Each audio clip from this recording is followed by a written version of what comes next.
Hi, everyone, and welcome to Remaking Tomorrow, a series of conversations about the future of teaching and learning. I'm Ryan Ridzeski, here with Greg Baer, and we are the co-authors of When You Wonder, You're Learning, Mr. Rogers' enduring lessons for raising creative, curious, caring kids. This is a podcast powered by Remake Learning, a network that ignites engaging and relevant learning in support of young people navigating rapid social and technological change. On today's episode, we're talking with Michelle Culver, founder of the Rithm Project, a national organization helping young people prioritize meaningful human connection in the age of artificial intelligence. The project elevates actionable AI research, helps young people harness AI's benefits and understand its risks, and activates AI leadership in the public sphere. We are so excited to have her today. Michelle Culver, welcome to Remaking Tomorrow. Thank you. It's so good to be here. Michelle, we're glad to have you here. I noticed, because I was poking around on the website for the Rithm Project, that you have any number of quotations, including one from the historian Yuval Noah Harari. And this quotation reads, "For every dollar and every minute we invest in improving artificial intelligence, it would be wise to invest a dollar and a minute in developing human consciousness." So, Michelle, first of all, what do you think Harari means by developing human consciousness, and why is this quotation on your website? I love that you began there. Rather than speculate on what he intended, I'll just tell you why it spoke to us so deeply when we read it. When we want to understand what a person or a collective or a society values, you look at time and money, not what we say, but where we actually put our investment. And to me, this is a moment where it's a real values moment for us collectively to decide who do we want to be, and then how do we actually want to invest our resources and our energy into that. And so already we see that industry is investing billions of dollars into AI. And that's not inherently good or bad. No technology can be inherently good or bad, but it's not neutral. And in particular, we already see that companion bots, these AI chatbots that work to build an emotional attachment with the user, that's already the fastest growing market. It's estimated at $28 billion already to date. And so when you think about that kind of investment into technology that is changing the way we fundamentally reconnect as humans, it makes us want to go back and say, well, what does it mean to be human? And what about our relationships do we want to uplift and preserve? So for us, it's a call to say, even as we start to move towards this era that's going to be defined by this technology, what are those aspects of humanity that have defined us for millennia that we want to reclaim and uplift alongside this technology? So for us, it looks like singing, it looks like ritual, it looks like investing in the kind of human connections or opportunities to be in nature that have allowed us to grow and heal and learn and grieve and find joy as a society for as long as we've been in existence. We want that alongside AI. Michelle, the Rithm Project works to help young people harness AI's benefits and also to understand its risks. And we're going to get into both those benefits and those risks. But let's start here. What is it about AI that young people find so attractive? And what is it helping them do? What is it helping them become? Well, AI can play a role in young people's lives in many different dimensions. And so in the Rithm Project, we focus specifically on the intersection between our use of AI and our human relationships, our human connection. So we are already seeing, based on a recent Common Sense Media report, 72% of teens have used AI for relational purposes, and 52% are regular users.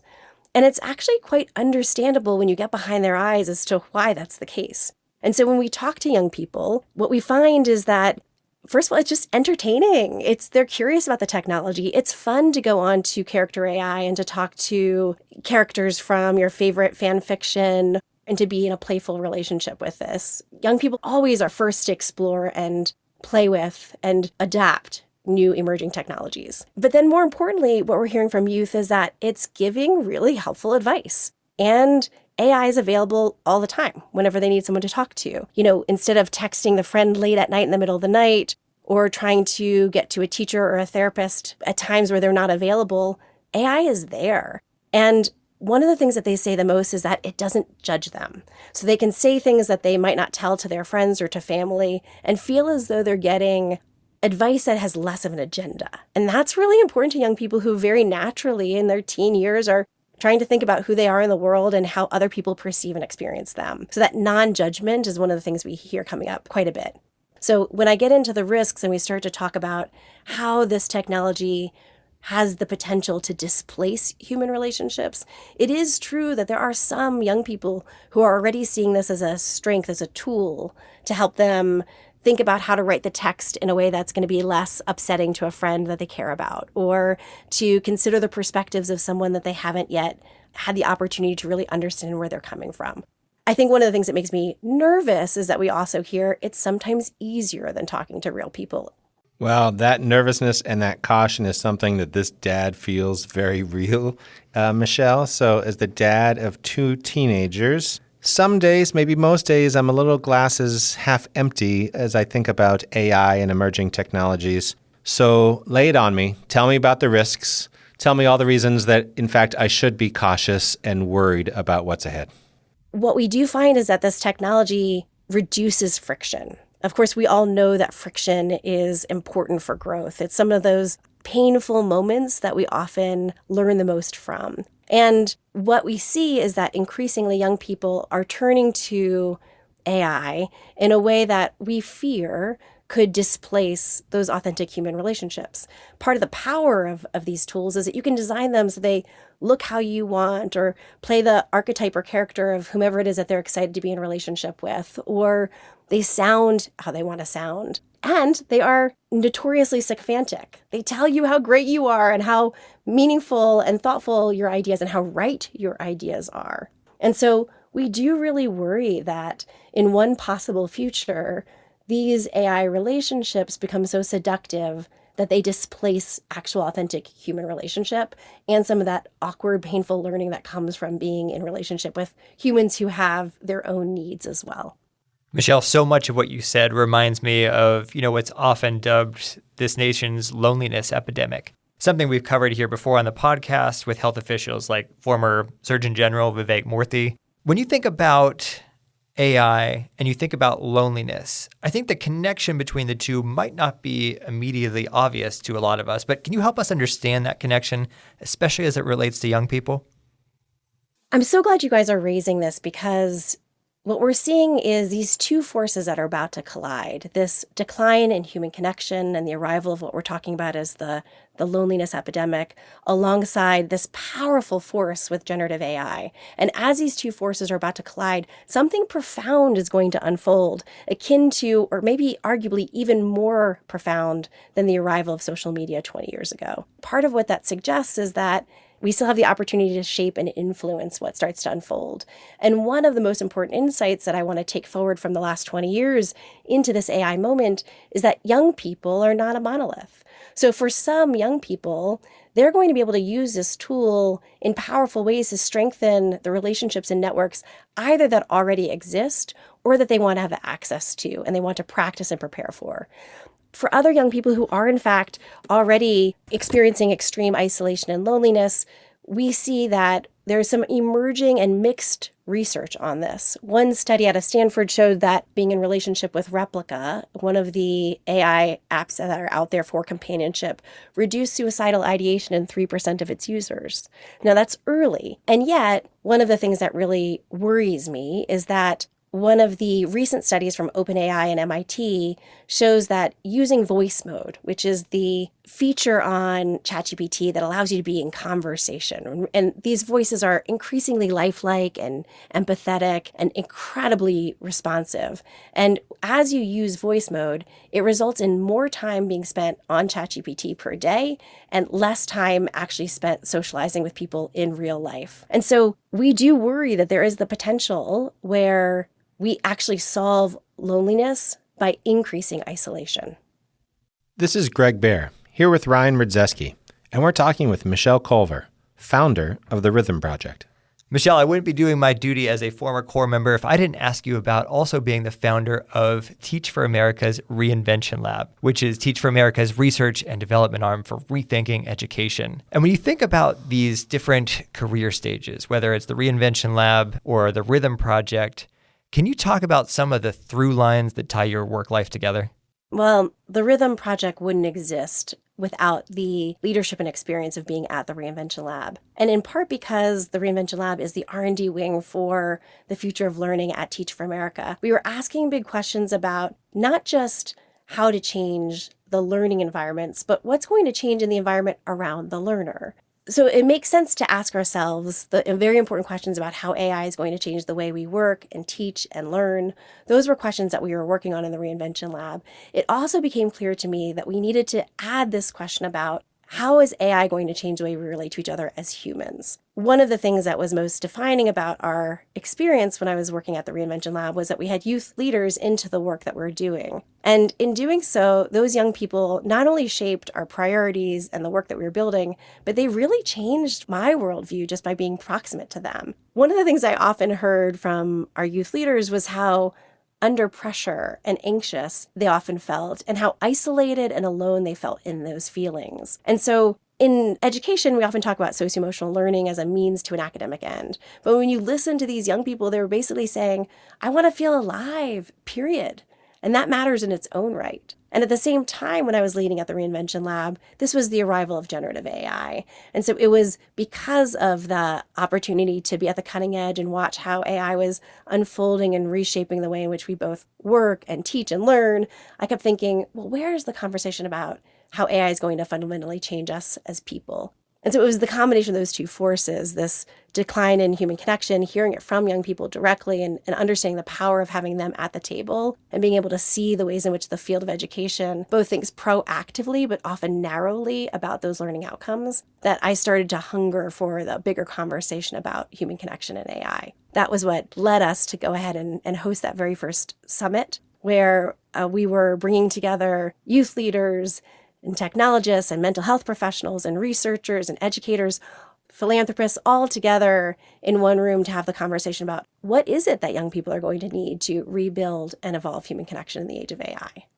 I love this connection that you've made, Michelle, between your work in founding the Reinvention Lab and your work in creating the Rithm Project. And that is, as we wrestle with the future of learning, there are people or groups of people that we need to activate, and how we activate them, not just as engaged people, but as leaders themselves. And are there other people, as you think about the AI space, whom you're endeavoring to activate and to be part of this conversation about the future of learning in an AI age?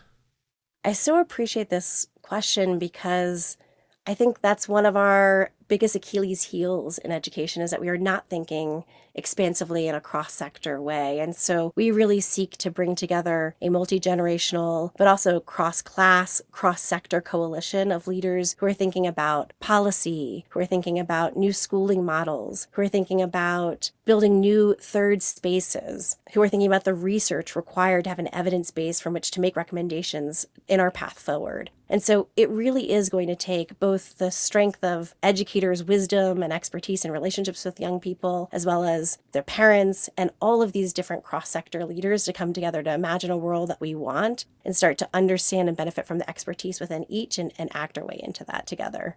Michelle, we have enjoyed this conversation with you so much, and we're not quite done. We are going to close with a little bit of a lightning round, which Greg and I are going to ask you some rapid questions going back and forth, and you just answer with the first thing that comes to mind. Sound good? Right. And being the clever people that we are, we turn to AI to generate these questions. Michelle, what's one way that you use AI to improve your own life? I'll tell you a moment that I just had. It was such an unexpected delight. So I have been playing with an app called Oniri. I think that's how it's pronounced.